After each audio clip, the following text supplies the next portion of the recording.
Presiden Republik Indonesia dan Wakil Presiden Republik Indonesia tiba di tempat acara.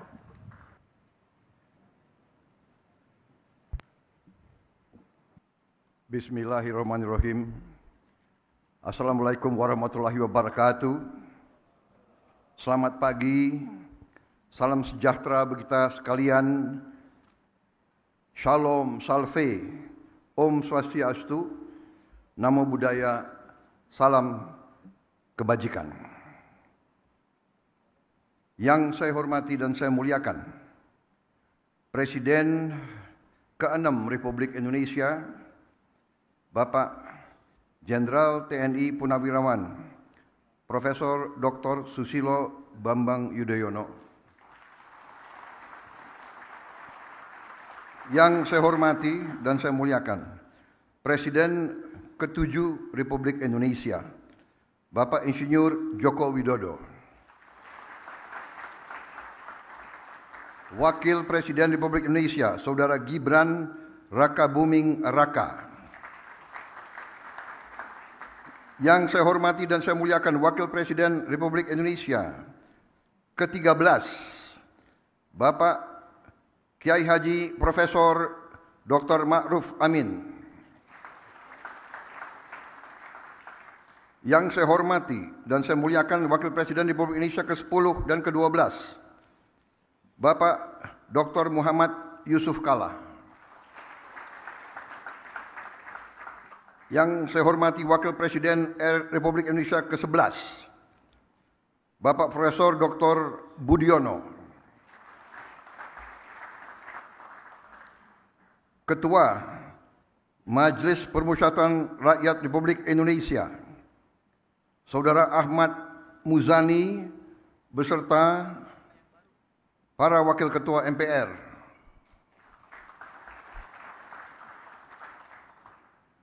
Yang saya hormati, Ketua Dewan Perwakilan Rakyat Republik Indonesia, Saudari Puan Maharani.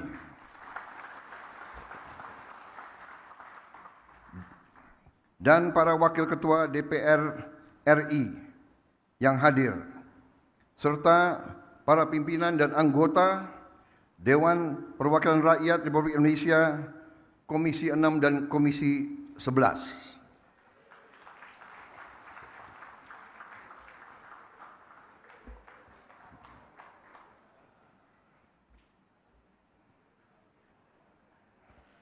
Tanpa mereka hari ini tidak akan terjadi. Terima kasih Ketua DPR dan semuanya.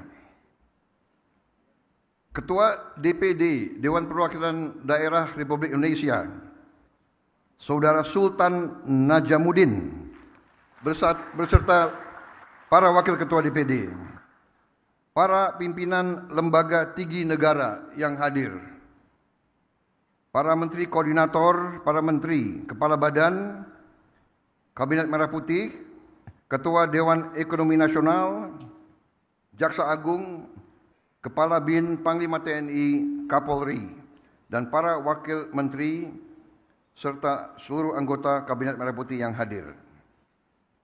Juga para Ketua Umum Partai Politik, Ketua Umum Partai Golongan Karya, Saudara Bahlil Lahadalia, Ketua Umum Partai Demokrat, Saudara Agus Harimurti Yudhoyono, Ketua Umum Partai Amanat Nasional, Saudara Zulkifli Hasan, Ketua Umum Partai Kebangkitan Bangsa, Saudara Muhaimin Iskandar, Ketua Umum Partai Nasdem, Saudara Surya Paloh, berhalangan karena sedang berada di luar negeri.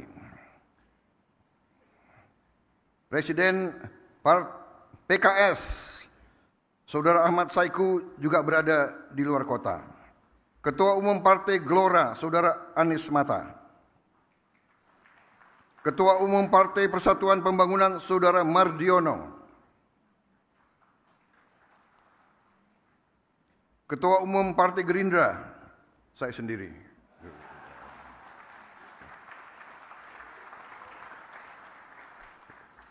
tapi hadir Ketua Harian dan Sekjen. Yang mewakili Partai Bulan Bintang, Partai Prima, Partai Garda Republik, dan Partai PDI Perjuangan.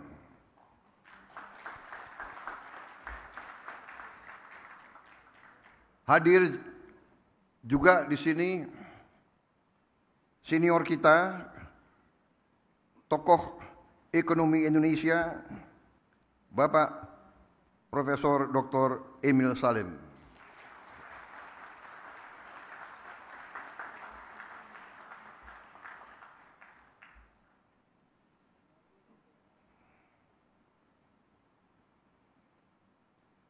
Yang saya hormati, para duta besar negara sahabat. Hadir di sini 65 duta besar negara sahabat. Dan 32 perwakilan juga negara-negara sahabat yang hadir.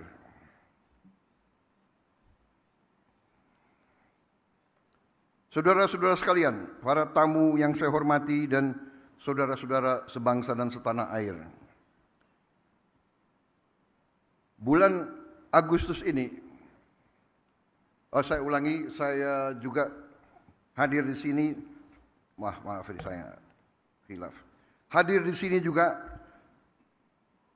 tokoh-tokoh organisasi agama, Ketua Umum Nahdlatul Ulama, Saudara Kiai Haji Yahya Khalil Stakuf, Ketua Umum Muhammadiyah, Profesor Dr. Kiai Haji Haidar Nasir, Ketua Presidium Konferensi Wali Gereja Indonesia, Monsinyur Antonius Subianto Bunyamin, perwakilan dari Persekutuan Gereja Indonesia, Majelis Ulama Indonesia, Parisada Hindu Dharma Indonesia, Pengurus Pusat Persatuan Umat Buddha Indonesia, Majelis Tinggi Agama Konghucu Indonesia. Hadir juga para ketua organisasi pengusaha. Hadir Ketua Umum Kadin beserta pengurusnya, Ketua Umum HIPMI beserta pengurus, Ketua Umum Apindo dan jajarannya, para pimpinan Foreign Chambers and Business Council in Indonesia, from United States, People's Republic of China, Europe, Japan, Australia, South Republic of Korea, and other friendly nations. Saudara-saudara sekalian, hadir juga tokoh-tokoh pengusaha nasional, Bapak Khairul Tanjung, Bapak Gariboldi Thohir, Bapak Franky Wijaya, Bapak Haji Andi Samsudin Arsyad, Bapak Anindya Bakri, Bapak Arsyad Rashid, beserta para pengusaha nasional, para CEO dan para pelaku ekonomi yang saya hormati. Hadir para pelaku perbankan nasional, Dirut Bank Himbara, Gubernur BI yang saya hormati, Ketua OJK, Kepala LPS, Direktur Utama Bursa Efek Indonesia, dan para pengguna pasar modal. Hadir juga para rektor-rektor universitas, serta para pimpinan redaksi dari media-media nasional. Hadirin tamu undangan yang saya hormati, saudara-saudara sebangsa dan setanah air, bulan Agustus ini bangsa yang kita cintai, bangsa Indonesia, akan dengan bangga merayakan 80 tahun kemerdekaan. Selama 8 dekade, kita telah menghadapi berbagai tantangan dan ujian. Namun, kita tidak pernah goyah dalam mewujudkan visi membangun Indonesia yang sejahtera. Kita telah berkorban begitu banyak demi menjaga negara kesatuan Republik Indonesia dan menegakkan cita-cita luhur yang menjadi dasar berdirinya bangsa kita. Namun, di tengah perayaan atas capaian yang telah kita raih, kita juga harus berani menghadapi kenyataan. Kita harus bertanya kepada diri kita sendiri. Setelah 80 tahun merdeka, mengapa masih ada anak-anak kita yang kelaparan?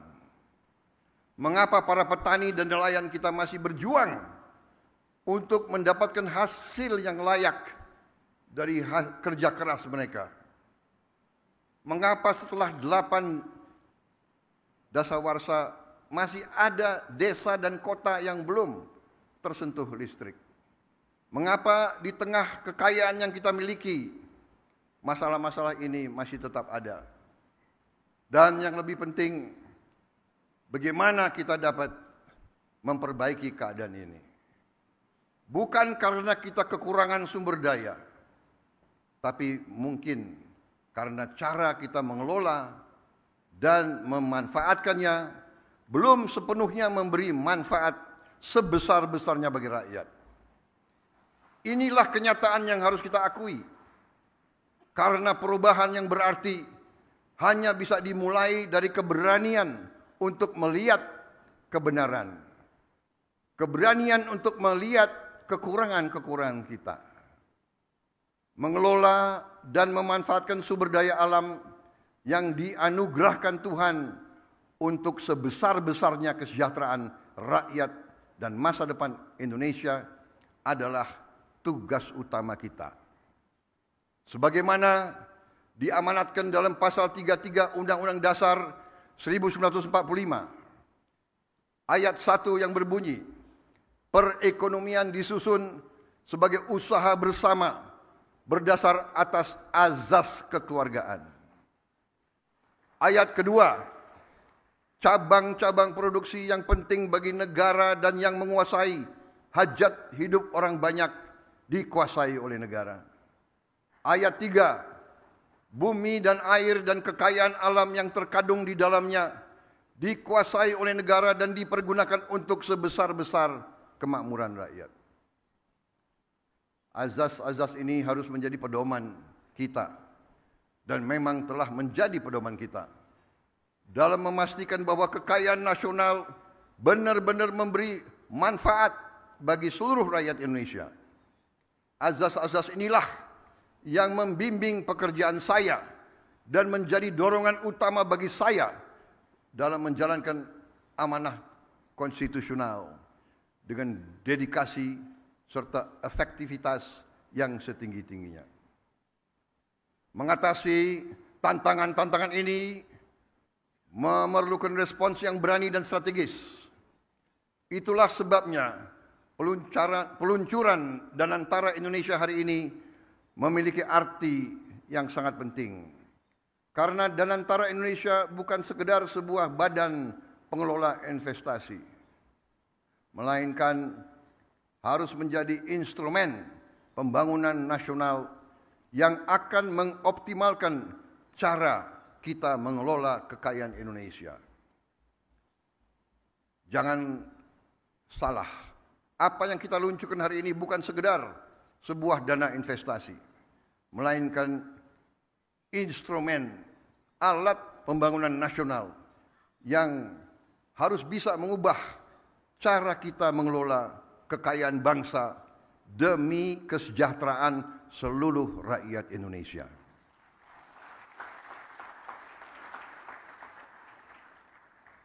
Kita telah membuktikan komitmen dalam mengelola kekayaan negara dengan disiplin keuangan yang ketat dan tata kelola yang bertanggung jawab. Dalam 100 hari pertama pemerintah yang saya pimpin, kami berhasil mengamankan lebih dari 300 triliun rupiah, hampir 20 miliar dolar dalam bentuk tabungan negara, dana yang sebelumnya terhambat oleh inefisiensi, korupsi, dan belanja-belanja yang kurang tepat sasaran.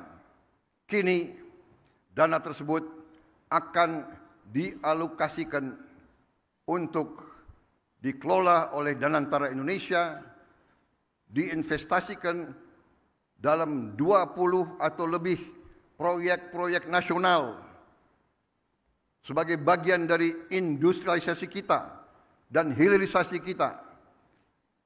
Proyek-proyek yang berdampak tinggi, yang akan menciptakan nilai tambah yang signifikan untuk bangsa kita, menciptakan manfaat nyata, lapangan kerja yang bermutu, dan kemakmuran yang berjangka panjang bagi masyarakat Indonesia. Kita tidak mau lagi menjual sumber alam kita murah. Kita tidak mau jadi sumber raw material bagi bangsa lain. Kita bertekad ingin menjadi negara maju. We have already proven our commitment to managing Indonesia's wealth and assets with very careful financial discipline and responsible governance. In our first 100 days, my administration secured over $20 billion in savings, funds that were once trapped in inefficiency, corruption, misallocation, but will now be channeled into 20 high-impact national projects, creating real long-term benefits for our people. Saya bersama pemerintah yang saya pimpin didukung oleh koalisi yang solid, bertekad keras untuk membangun suatu pemerintahan yang bersih, yang bebas dari korupsi. Saya akan melawan korupsi dengan sekeras-kerasnya dan dengan segala tenaga dan upaya yang bisa saya kerahkan tanpa pandang bulu.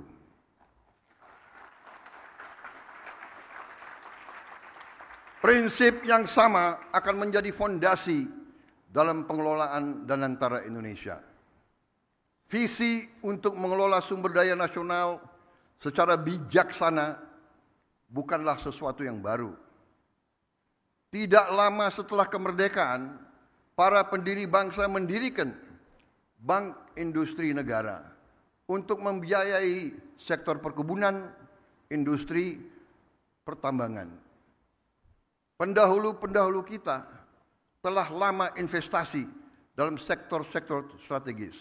Presiden pertama kita mendirikan Institut Pertanian Bogor karena memandang pertanian sebagai sektor strategis. Bung Karno pernah mengatakan, "The stomach cannot wait." Kita tidak boleh mengizinkan kelaparan yang ada di Indonesia. Presiden kita pertama pun yang membesarkan Institut Teknologi Bandung karena kita untuk merdeka, untuk sejahtera harus menguasai teknologi. Presiden kedua meneruskan pembangunan dan semua presiden-presiden kita membawa kita sampai kita sekarang hari ini bisa meluncurkan Danantara Indonesia. Presiden Habibie, Presiden Abdurrahman Wahid, Presiden Megawati, Presiden Susilo Bambang Yudhoyono, Presiden Susilo Bambang Yudhoyono dan Presiden Joko Widodo semua telah memberi peran dan memberi sumbangan yang sangat besar bagi bangsa Indonesia. Dan sekarang jatuhlah kepada kami untuk mengamankan fondasi-fondasi yang telah dibangun dan untuk meneruskan mencapai cita-cita kita menjadi negara sejahtera, rakyat kita makmur, aman, dalam keadilan. Saudara-saudara sekalian, kini setelah hampir 80 tahun berlalu, tibalah generasi kita, pemerintah kita untuk mewujudkan visi para pendiri dan pendahulu kita. Kita harus memastikan bahwa kekayaan Indonesia benar-benar bermanfaat dan dirasakan manfaatnya untuk kepentingan rakyat dan bisa meningkatkan tingkat penghasilan rakyat Indonesia. Saya memahami bahwa banyak pertanyaan tentang Danantara Indonesia. Mungkin ada yang ragu-ragu apakah ini bisa berhasil atau tidak. Hal ini adalah wajar karena inisiatif ini belum pernah ada sebelumnya. Namun hari ini seluruh rakyat Indonesia patut berbangga karena dengan total aset lebih dari 900 miliar dolar Amerika, Danantara Indonesia akan menjadi salah satu dana kekayaan atau sovereign wealth fund negara terbesar di dunia.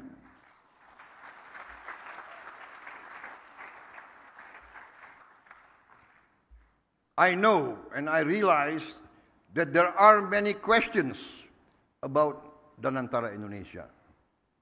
This can be expected because this is a new initiative, unprecedented in our history. Today, all Indonesians can be proud to learn that with total assets of more than 900 billion US dollars under management, Danantara Indonesia will be one of the world's largest sovereign wealth fund. Danantara Indonesia adalah solusi strategis dan efisien dalam mengoptimalkan badan usaha milik negara. Kita tidak hanya akan menginvestasikan dividen BUMN ke industri-industri yang mendorong pertumbuhan jangka panjang, tapi juga akan mentransformasi BUMN kita menjadi pemimpin kelas dunia di sektor masing-masing. Perusahaan yang kompetitif, profesional, dan terintegrasi dalam ekonomi global. Kita ingin melihat lebih banyak BUMN Indonesia masuk dalam daftar Global Fortune 500. Membuktikan bahwa Indonesia bukan sekedar pengikut, tapi Indonesia juga dapat menjadi pelopor dan pemimpin dalam perekonomian dunia. Gelombang pertama investasi senilai 20 miliar dolar Amerika dalam kurang lebih 20 proyek strategis bernilai miliaran dolar akan difokus pada hilirisasi nikel, boksit, tembaga, pembangunan pusat data kecerdasan buatan, kilang minyak, pabrik petrokimia, produksi pangan dan protein, aquakultur, serta energi terbarukan. Inilah sektor-sektornya akan menentukan masa depan kita, ketahanan kita, dan kemandirian bangsa kita. Pembentukan Danantara Indonesia menandai era baru bagi badan usaha milik negara, yang kita pandang bukan hanya sebagai entitas bisnis, tapi sebagai aset nasional yang akan menjadi agen pembangunan dan pertumbuhan. Fundamental bagi pertumbuhan ekonomi dan kesejahteraan rakyat. Oleh karena itu, BUMN harus beroperasi dengan standar yang tinggi, governance yang terbaik. BUMN harus mengembangkan inovasi, gagasan besar, transparansi, kemajuan teknologi, sekaligus menjaga disiplin, kehati-hatian, serta komitmen terhadap tata kelola yang baik dan pengelolaan yang bertanggung jawab. Kolaborasi antara Danantara Indonesia, BUMN, dan mitra sektor swasta, dan UMKM serta koperasi akan menjadi kunci dalam memaksimalkan peran mereka dalam pembangunan nasional. Namun, ikhtiar kita terhadap Danantara Indonesia tidak berhenti di dalam negeri saja. Danantara Indonesia juga akan menjadi agen bagi peran global Indonesia yang semakin kuat. Melalui inisiatif ini kita akan menjalin kemitraan strategis dalam energi terbarukan, infrastruktur, pendidikan, dan menempatkan Indonesia sebagai pemain utama di tingkat global serta berkontribusi bagi kesejahteraan dan stabilitas regional dan dunia. Para tamu undangan yang saya hormati, para duta besar, para tokoh-tokoh bangsa yang hadir di sini, para pemimpin-pemimpin dari semua kalangan dan semua sektor. Dan antara Indonesia menyampaikan kepada dunia bahwa kita siap untuk bekerja sama. Indonesia sends a clear message to our friends and our partners worldwide. Indonesia is open for collaboration, open for business, open for investment, and open for shared prosperity. Dan antara Indonesia will allow us to expand our international cooperation. And I can only hope that our global partners will recognize Indonesia's potential, not just as an emerging economy, but as a force for regional stability and shared progress. Hari ini saya bangga dengan bangsa saya. Saya bangga kepada semua pihak yang telah bekerja keras mewujudkan Danantara Indonesia, karena ini adalah tonggak sejarah dalam perjalanan Indonesia menuju kemandirian ekonomi, ketahanan dan kesejahteraan. Dengan daya Anagata Nusantara yang artinya adalah energi, kekuatan masa depan bagi Nusantara, kekuatan energi masa depan bagi Indonesia. Yang artinya adalah Danantara Indonesia adalah untuk anak dan cucu kita. Danantara Indonesia untuk itu harus dikelola dengan sebaik-baiknya, dengan sangat hati-hati, dengan sangat transparan, dengan saling mengawasi, harus bisa diaudit setiap saat oleh siapapun. Karena ini sekali lagi adalah milik anak dan cucu kita, milik generasi penerus bangsa Indonesia. Saya yakin dan percaya Indonesia akan terus melangkah maju, lebih kuat dan lebih bersatu dari sebelumnya. Dengan keyakinan ini, mari kita bergerak bersama, bersatu dalam tujuan, teguh dalam tekad, dan yakin bahwa pencapaian terbesar Indonesia masih ada di depan kita. Saudara-saudara sekalian, percayalah, Indonesia akan capai cita-citanya. Kita akan menjadi negara maju, negara makmur, negara terhormat. Terima kasih.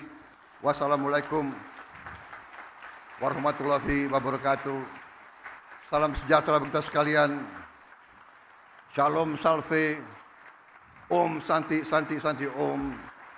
Salam kebajikan, namo buddhaya. Merdeka! Merdeka! Merdeka! Dengan mengucap Bismillahirrahmanirrahim. Pada siang hari ini, hari Senin tanggal 24 Februari tahun 2025, saya Presiden Republik Indonesia meluncurkan Badan Pengelola Investasi Daya Anagata Nusantara, Danantara Indonesia.